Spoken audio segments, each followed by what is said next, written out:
لله نحمده ونستعينه ونستغفره ونعوذ بالله من شرور أنفسنا ومن سيئات أعمالنا من يهده الله فلا مضل له ومن يضلله فلا هادي له ونشهد أن لا إله إلا الله وحده لا شريك له ونشهد أن سيدنا وسندنا وحبيبنا ومولانا محمدا عبده ورسوله فقد قال الله تعالى في كلامه المجيد وفرقانه الحميد أعوذ بالله من الشيطان الرجيم بسم الله الرحمن الرحيم قل إن كنتم تحبون الله فاتبعوني يحببكم الله ويغفر لكم ذنوبكم والله غفور رحيم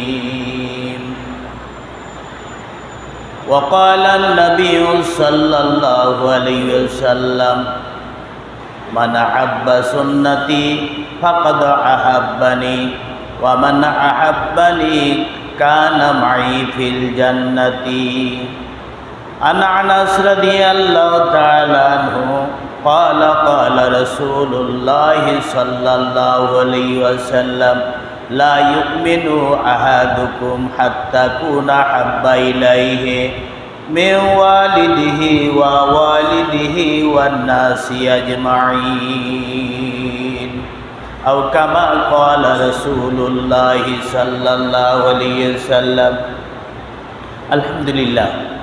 الحمد لله كفى وسلام على عباده الذين اصطفى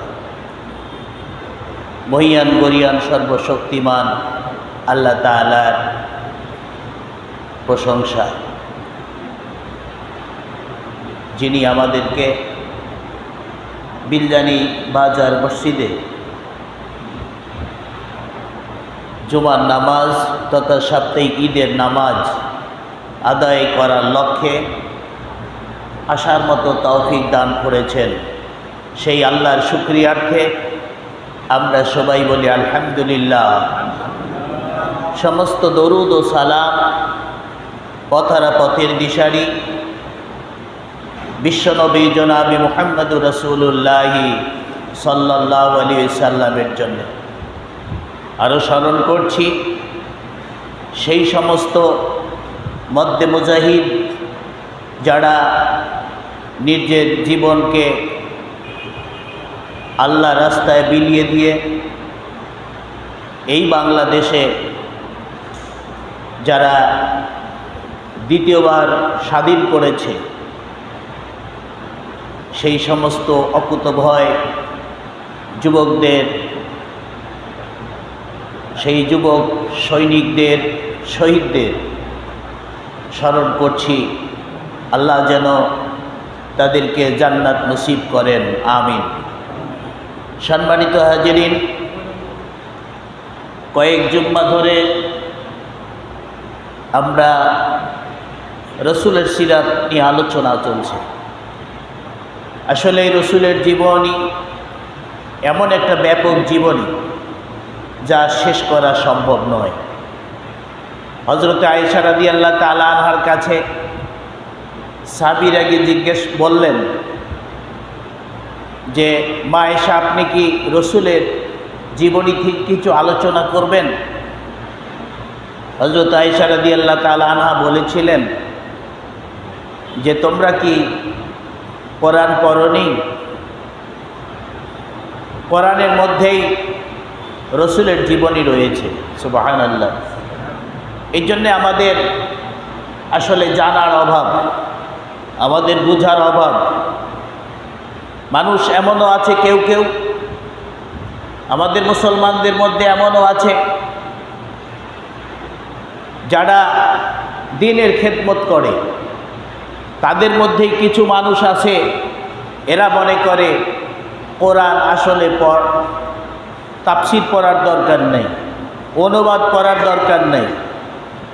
ওনারা শুধু করেন তেলাওয়াত করলেই পার হরফে 10টা করে নেকি, সেই মানসিকতা নিয়ে তারা তেলাওয়াত করে। এমনকি আমি শুনেছি যে তারা বলে কোরআন তেলাওয়াতের জন্য এসেছে, তাফসীর করার জন্যে বা অনুবাদের জন্যে আসে নাই। সবাই বলি নাউজুবিল্লাহ। আমরা যদি কোরআন না পড়ি, কোরআন যদি অনুবাদ, যেহেতু আমরা বাঙালি, আমরা বাংলাভাষী, আমরা তো আরবি ভাষী না, বাংলাভাষী যেহেতু আমাদেরকে বাংলায় পড়তে হবে, তথা কোরআনের অনুবাদ, তাফসীর, ব্যাখ্যা, বিশ্লেষণ যদি আমরা না পড়ি তাহলে কোরআনে আমরা কিছুই টের পাবো না। সারাদিন ধরে কোরআন তেলাওয়াত করি, এর কোনো প্রতিবাদও কেউ করবে না, কেউ প্রতিবাদ করবে না। কিন্তু আপনি কোরআনের অনুবাদ, কোরআনের তাফসীর যদি আপনি বলেন, তাহলে কারো কারো গায়ে দেখবেন জ্বালা আসবে, সহ্য হবে না। কারণ আপনার মতের বাইরে চলে যাচ্ছে। আপনি হয়তো এক মতে চলেন, সেই মতের বাইরে কোরআনের আলোচনা চলে যাচ্ছে, বিধায় আপনার অসহ্য আসবে, আপনার অন্তরে সহ্য হবে না। যেমন আল্লাহ তাআলা বলেছেন, কাফিরদের অবস্থা যেমন ছিল, যেমন আবু জেহেল, উতবা, সাইবা, ওরা বলেছিল, ওরা চিন্তা করেছিল যে আমরা সবেমাত্র যখন ইসলাম প্রচার শুরু হয়েছে, মুহাম্মদ সাল্লাল্লাহু আলাইহি সাল্লাম যখন কোরআনের দাওয়াত দিচ্ছে, ও আমরা মুখের ফুৎকারে নিভিয়ে দিব। আল্লাহ বললেন, ইউরিদুনা লিইউতফিউ নূরাল্লাহি বিআফওয়াহিহিম ওয়াল্লাহু মুতিম্মু নূরিহি ওয়ালাউ কারিহাল কাফিরুন। রব্বুল আলামিন বললেন যে তারা ইচ্ছা করেছিল, পরিকল্পনা করেছিল যে মুখের ফুৎকারে ইসলামের নূর, কোরআনের নূর নিভিয়ে দিবে। আল্লাহ বললেন, আল্লাহু মুতিম্মু নূরিহি, অবশ্যই আল্লাহ তাআলা তার নূরকে, তার দ্বীনের নূর, কোরআনের নূর, ইসলামের নূরকে প্রজ্বলিত করবেন। আর যখনই কোরআনের নূর প্রজ্বলিত করবেন, ওদের গায়ে, কাফিরদের গায়ে জ্বালা আসবে। আবু জেহেল, উতবা, সাইবা যেহেতু রসুলকে ভালোবাসেনি, রসুলকে ভালোবাসতে শিখে নাই, রসুলের প্রতি মহব্বত করে নাই, নিজের বংশের লোক হয়ে, নিজের ভাতিজা হয়ে ভাতিজাকে ভালোবাসতে পারে নাই। একটা মাত্রই কারণ, তারা যে দল করেছে, তারা যে মতে ছিল, সেই মতে রসুল সাল্লাল্লাহু আলাইহি সাল্লাম চলেন নাই। রসুল চলেছেন আল্লাহর মতে। কার মতে? জোরে বলেন। আল্লাহর মতে চলেছেন। আবু জেহেল, উতবা, সাইবার মতে চলে নাই। যার কারণে আল্লাহ রসুলের উপর ওরা ছিল চড়াও, ওরা কঠিন ছিল। আর দুনিয়ার বুক থেকে ইসলামকে নিভিয়ে দেওয়ারই শুধু চেষ্টা করে নাই, চেষ্টা করেছে বিশ্বনবী মুহাম্মদুর রাসূলুল্লাহি সাল্লাল্লাহু আলাইহি সাল্লামকে। আল্লাহ বললেন, হুয়াল্লাযী আরসালা রাসূলাহু বিল হুদা ওয়া দীনিল হক লিইয়ুযহিরাহু আলাদ দীনি কুল্লিহি ওয়ালাউ কারিহাল মুশরিকুন। রব্বুল আলামিন বলেন, তিনি আল্লাহ যিনি তার রসুলকে সত্য বিধান দিয়ে পাঠিয়েছেন, তথা দ্বীন ইসলাম দিয়ে পাঠিয়েছেন। আর যখনই যত দিন আসবে, সকল দিনের উপর আল্লাহ বলছেন এই ইসলামকে আল্লাহ তাআলা বিজয় করে দিবেন। লিইয়ুযহিরাহু আলা দীনি কুল্লিহি, যত দিন আসছে সকল দিনের উপর একমাত্র ইসলামকে আল্লাহ তাআলা বিজয় করে দেওয়ার জন্যে আল্লাহ তাআলা আল্লাহ রসুলকে পাঠিয়েছেন। যদিও যারা মূর্তি উপাসনা করে মুশরিক, তাদের গায়ে জ্বালা লাগে। ভাইয়েরা আমার, আমরা দেখেছি, ইতিহাস দেখেছি, কোরআন সাক্ষী দেয়, কোরআনের বিরোধিতা করেছে কাফিরেরা, কোরআনের বিরোধিতা করেছে মুশরিকেরা, তথা ইহুদি নাসারা মুশরিক বৌদ্ধ খ্রিস্টানেরাই কেবলমাত্র বিরোধিতা করেছে। কিন্তু দেখলাম কিছুদিন আগে তো দেখলাম যে কোরআনের বিরোধিতা করেছে মুসলমানেরা, এমন মুসলমান যে মুসলমানেরা শুনি ইবাদত বন্দেগী করে, মসজিদের প্রথম কাতারে দাঁড়িয়ে দাঁড়িয়ে তারা নামাজ পড়ে।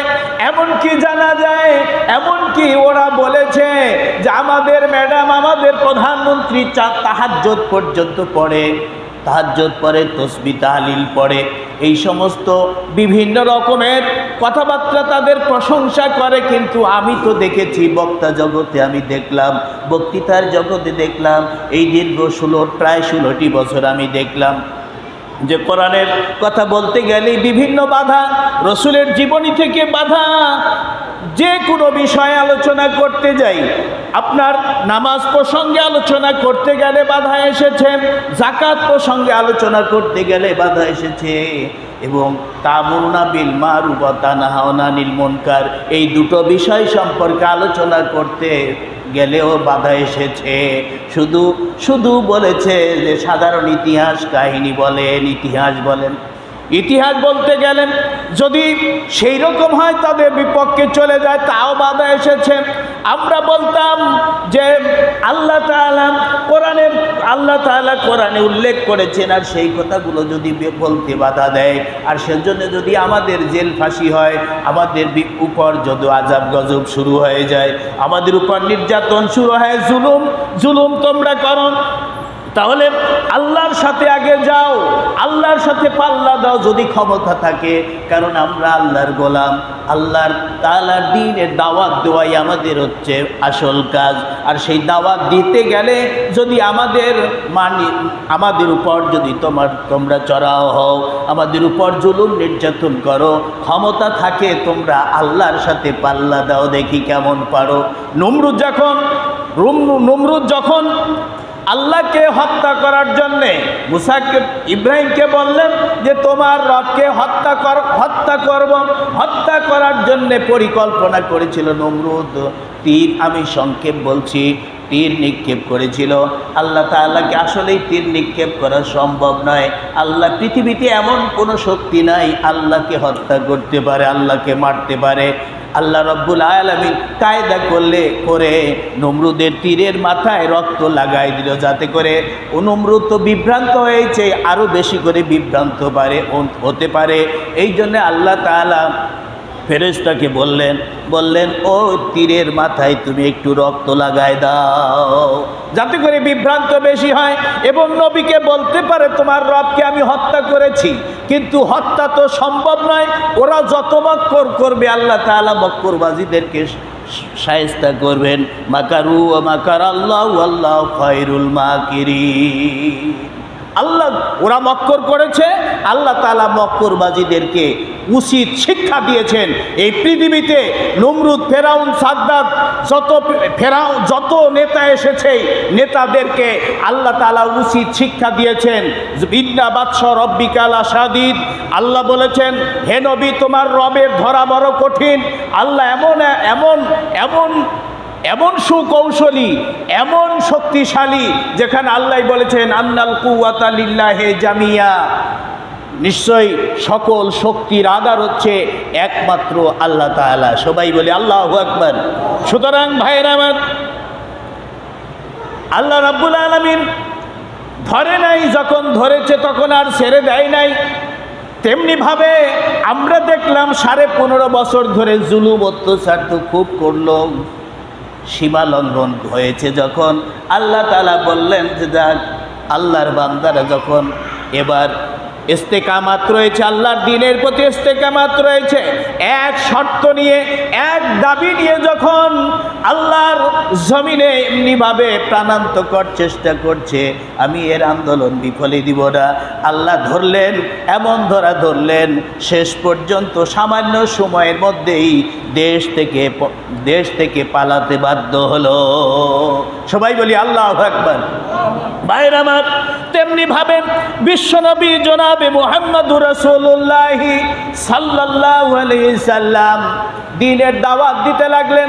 আর ওরা নবীকে উৎখাত করে দেওয়ার জন্য ওরা বৈঠকে বসলো যে নবীর দাওয়াত বন্ধ করা যাবে না, বন্ধ করতে হলে একবারে জীবন নাশ করতে হবে, শেষ করে দিতে হবে, নইলে তো কোনো উপায় থাকবে না।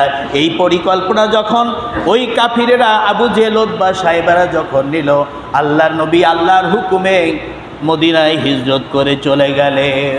মদিনায় হিজরত করেন, লস হয় নাই। মদিনায় হিজরত করেন, আল্লাহর নবী দ্বীনের দাওয়াত দিতে লাগলেন। দ্বীনের দাওয়াত দিতে দিতে এত পরিমাণ মুসলমান হয়ে গেল যে অষ্টম হিজরিতে মক্কা বিজয় হলো। মক্কা বিজয় হওয়ার পরে 10,000 সৈন্যবাহিনী নিয়ে মক্কা আক্রমণ করলেন। মক্কা আক্রমণ করলেন তার 2 বছর আগে। যদিও হুদাইবিয়ার সন্ধি হয়েছে, কিন্তু মক্কা বিজয় 2 বছরে 1400 থেকে 10,000 মুজাহিদে উত্তীর্ণ হয়ে গেল। এটা আল্লাহ রাব্বুল আলামিনের হচ্ছে মেহেরবানি। আল্লাহ নবী বিজয় করলেন, বিজয় করে তিনি শান্তি প্রতিষ্ঠা করলেন। আরবের বুকে সকল জায়গায় শান্তি প্রতিষ্ঠিত হলো। আর আল্লাহর নবী সবাইকে স্বাভাবিক তিনি ক্ষমা করে দিলেন। ক্ষমা করে দিয়ে বললেন, আজ থেকে সবাইকে ক্ষমা করে দিলাম। আর মক্কা ঘরের মধ্যে যে মূর্তি ছিল, 360টা মূর্তি ছিল, মূর্তিগুলো আল্লাহর নবী সাহাবীদেরকে বললেন, মূর্তিগুলো ভেঙে ফেলো এবং কাবা ঘরের ভিতরে পরিষ্কার করে ফেলো। এদিক পরিষ্কার হচ্ছে। বিশ্বনবী একটু তার মায়ের বাড়িতে বেড়াতে যাচ্ছেন, ঘোরাফেরা করেও দীর্ঘদিন যাননি। দেখতে গেলেন, দেখতে যাওয়ার সময় দেখা গেল একটা বুড়ি একটা গাট্টি নিয়ে বসে আছে, কাঁদতিছে, অস্থির হয়ে আছে। আল্লাহর নবী বললেন, বুড়ি তোমার কি হয়েছে, কি ব্যাপার? কয়ে মুহাম্মদ ইবনে আব্দুল্লাহ কে আমরা নির্যাতন করেছি, অত্যাচার করেছি। সে মদিনায় পর্যন্ত চলে গেছে হিজরত করে, সে নাকি মক্কা বিজয় করেছে। আমি কষ্ট দিয়েছি, সেই মুহাম্মদ ইবনে আব্দুল্লাহকে কষ্ট দিয়েছি। আমি ভয়তে চিন্তা করছি, কাঁদতেছি যে আমাকে হয়তো মারধর করবে, হত্যা করতে পারবে, কারণ আমি মুহাম্মাদের সাথে যে অন্যায় অবিচার দুর্নীতি করেছি সেজন্যে। আল্লাহ নবীর পরিচয় দিলেন না। পরিচয় না দিয়ে বুড়ির গাট্টি আল্লাহর নবী নিলেন। তিনি তার মাথায় তুলে নিলেন, বললেন, বুড়ি তুমি কোথায় যাবে, চলো যাই। আল্লাহর নবী পিছনে পিছনে, বুড়ি আগে আগে যাচ্ছে। এক গুহার কিনারায় দাঁড়িয়ে বলতেছে, বাবা এখানেই আমি গুহার মধ্যে পালাবো, কারণ মুহাম্মদ ধরে ফেললে আমাকে শেষ করে দিবে। আল্লাহর নবী যখন গাট্টি দিল, বুড়ি এবার আল্লাহর নবীর চেহারার দিকে তাকায় আর বলে, বাবা তোমার পরিচয় কি? তোমার পরিচয় তো নিলাম না, তুমি আমার উপকার করলে। বিশ্বনবী মুহাম্মদুর রাসূলুল্লাহ সাল্লাল্লাহু আলাইহি সাল্লাম বললেন, বুড়ি তুমি যার ভয়তে এই মক্কা ঘরের কাছ থেকে তুমি গুহার মধ্যে পালানোর জন্যে আসলে, সেই হচ্ছে সেই ব্যক্তি মুহাম্মদ ইবনে আব্দুল্লাহ।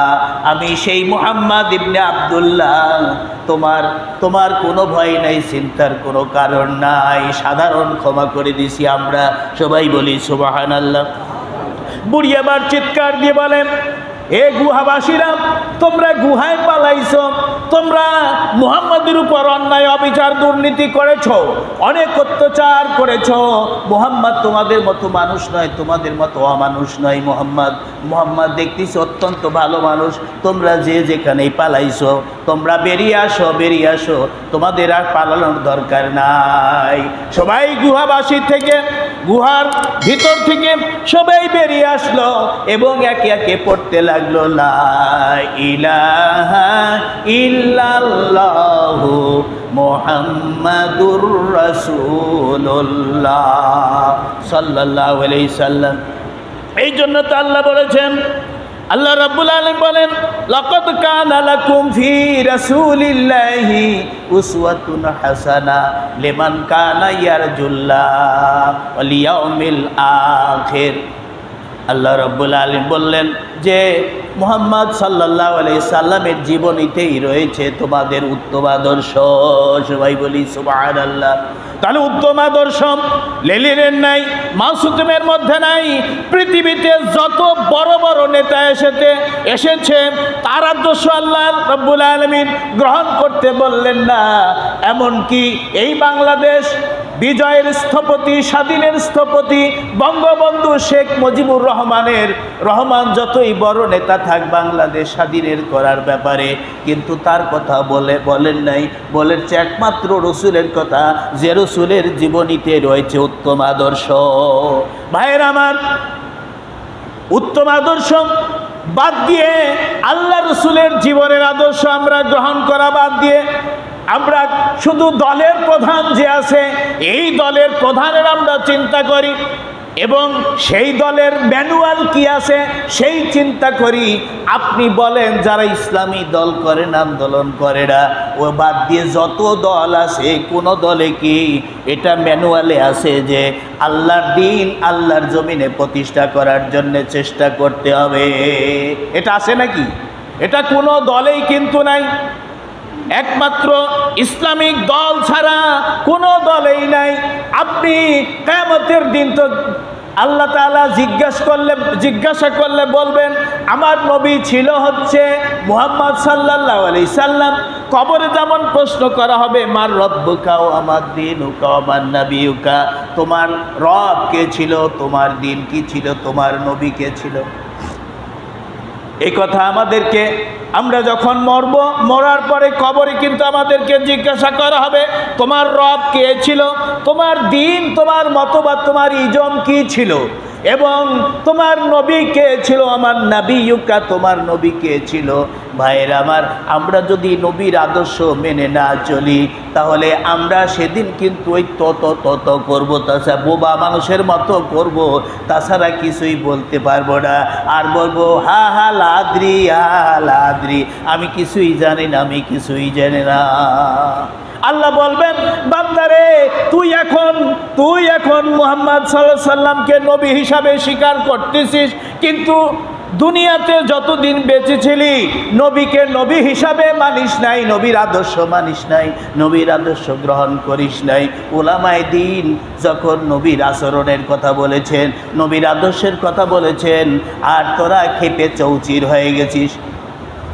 নবীর ওয়ারিস যারা বক্তারা, আলোচকরা আলোচনা করেছেন, মাইক বন্ধ করে দিছিস, তার ঘাড় ধরে বের করে দিছিস, তার পুলিশ দিয়ে ধরাই দিছিস, পুলিশ দিয়ে ধরাই নির্যাতন নিষ্পেষণ করেছিস। শুধু তাই নয়, তাদেরকে গুম করেছিস, তাদেরকে খুন করেছিস, তাদেরকে ফাঁসি দিয়েছিস অন্যায়ভাবে, কিন্তু তাদের তো কাজ ছিল সঠিক কাজ, তারা নবীওয়ালা কাজ করেছে। আর এই নবীওয়ালা কাজকে বন্ধ করে দেওয়ার জন্যে তাদেরকে এমনিভাবে তাদের উপর অত্যাচার নির্যাতন করেছিস। এখন নবীকে নবী মুহাম্মদ সাল্লাল্লাহু আলাইহি সাল্লামকে নবী হিসাবে স্বীকার করতেছিস, কিন্তু দুনিয়াতে আসলে এই নবীর আদর্শ অনুযায়ী চলিস নাই, নবীকে ভালোবাসিস নাই, নবীর আদর্শ অনুযায়ী চলিস নাই। এখন কোনো লাভ হবে না। নবী যেভাবে চলতে বলেছেন সেইভাবে চলিস নাই। যেখানে আল্লাহ বলবেন আমি যেখানে বলেছি ওমা আতাকুমুর রাসূলু ফাকুযুহু ওয়া মা নাহাকুম আনহু ফান্তাহু। রব্বুল আলামিন বলেন যে নবী যা কিছু নিয়ে এসেছেন, ওমা আতাকুমুর রাসূলু, রসুল যা নিয়ে এসেছেন, ফাকুযুহু, তোমরা তা গ্রহণ করো, ওমা নাহাকুম আনহু ফান্তাহু, রসুল যা নিষেধ করেছেন তা থেকে বিরত থাকো। একটা হচ্ছে রসুল যা এনেছেন গ্রহণ করো, আর যেটা বিরত থাকতে বলেছেন সেটা বিরত থাকো।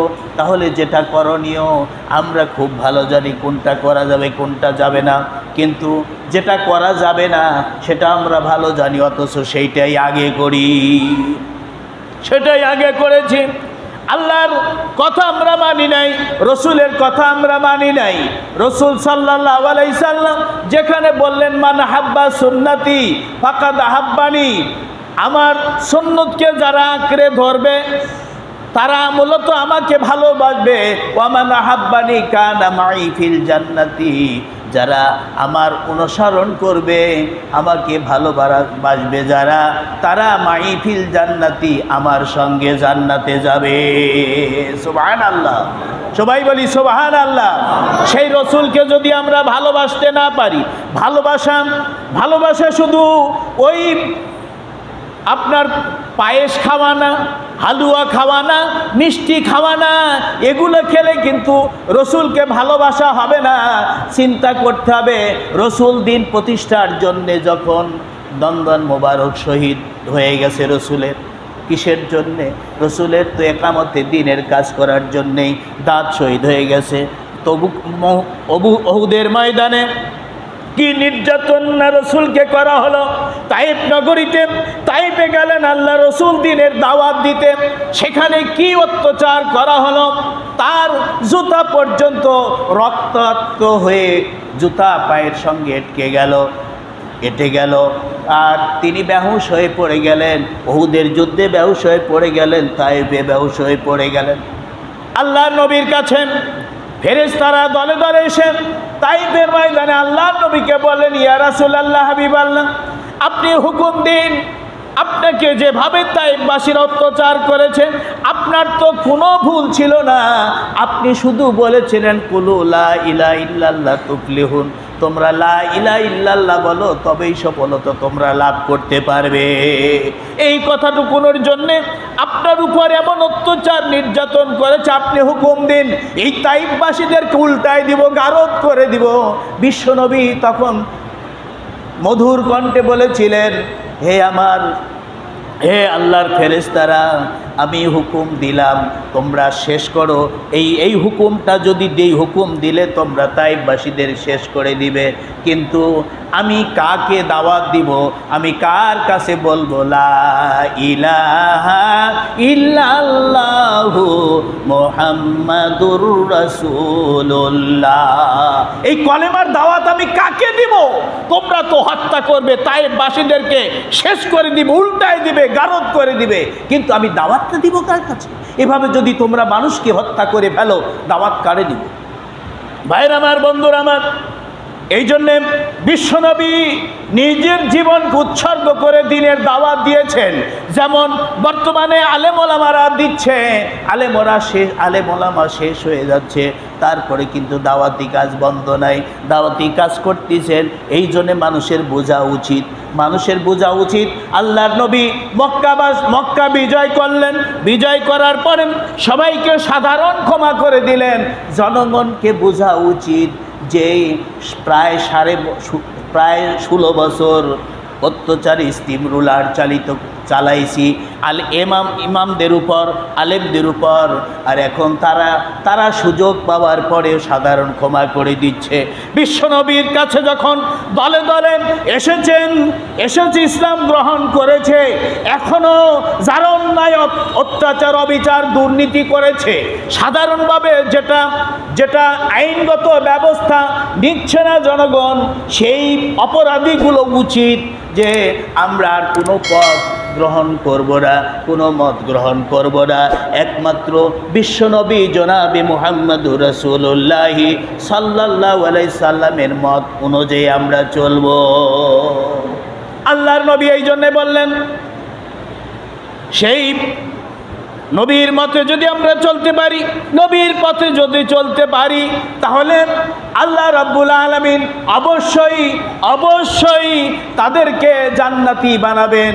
কারণ বিশ্বনবী সুপারিশ করে করে তাদেরকে জান্নাতি দিয়ে দিবেন, যারা আল্লাহর নবীকে নবী হিসাবে মেনে তার আদর্শ অনুযায়ী জীবন গঠন করবে তাদের। এই জন্য আল্লাহ বললেন কুল ইন কুনতুম তুহিব্বুনাল্লাহ ফাত্তাবিউনি ইউহিব্বুকুমুল্লাহ ওয়া ইয়াগফির লাকুম যুনুবাকুম ওয়াল্লাহু গফুরুর রহিম।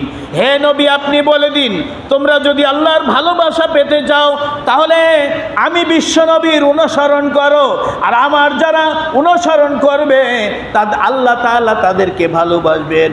শুধু ভালোবাসবেন এরা, তাদের জীবনের গুনাহ খাতা আল্লাহ তাআলা মাফ করে দিবেন। সুবহানাল্লাহ বলে ভাইরা আমার, এমনিভাবে আল্লাহ বলছেন তাদের মাফ করে দেব। কিসের জন্যে? ওই বিশ্বনবীর অনুসরণ করার জন্যে, বিশ্বনবীর ভালোবাসার জন্যে।